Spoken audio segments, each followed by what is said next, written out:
Olá, seja bem-vindo. Está começando mais uma edição do Jornal Toda Hora. Agora é meia-noite e eu te convido a acompanhar comigo as notícias dessa madrugada.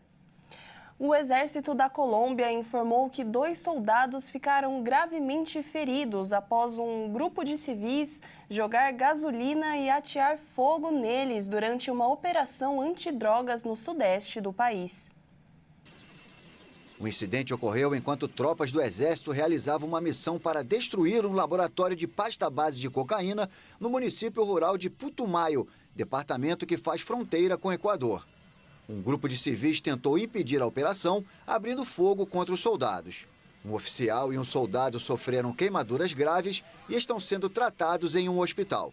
O Exército anunciou que vai apresentar uma queixa judicial contra o Comandos de Fronteira, um grupo dissidente que se retirou do histórico acordo de paz entre o governo e a guerrilha das Forças Armadas Revolucionárias da Colômbia em 2016, pelos ataques cometidos e pela coerção da população civil naquela região.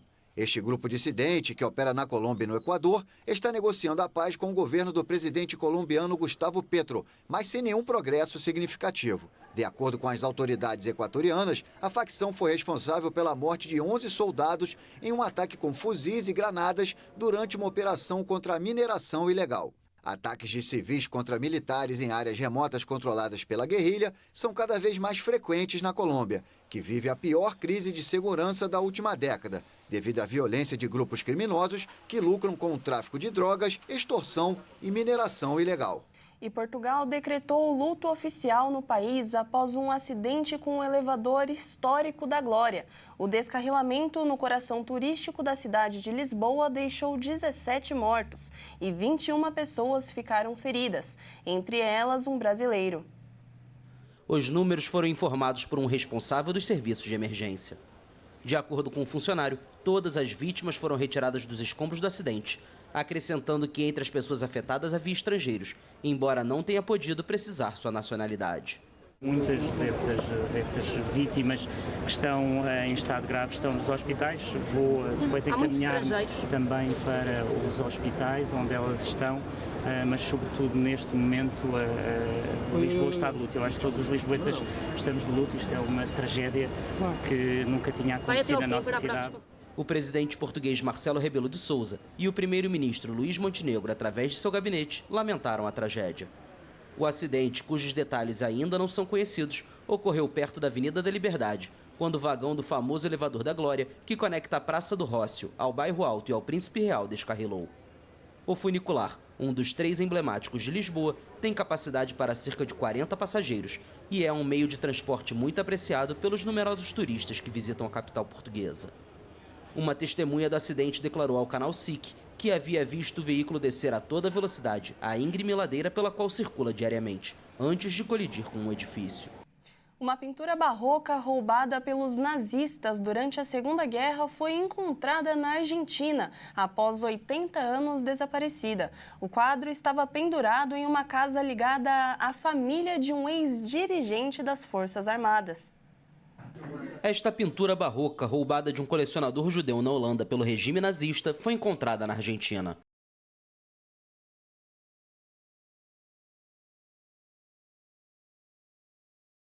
Descoberta pelo jornal holandês AD, na página de uma imobiliária que mostrava o interior de uma casa com um quadro pendurado acima de um sofá. O promotor Daniel Adler explicou a um grupo de jornalistas em Mar del Plata, a 400 quilômetros de Buenos Aires, que o advogado da herdeira do dirigente nazista Friedrich Kadigin se apresentou para entregar a obra, que havia desaparecido há 80 anos. Embora a autenticidade da peça ainda não esteja comprovada, o achado impulsionou uma investigação da Polícia Federal Argentina e da Interpol sobre os herdeiros de Kadigin, falecido na Argentina em 1978 e antes conhecido como o Mago das Finanças da SS, a força paramilitar do regime nazista.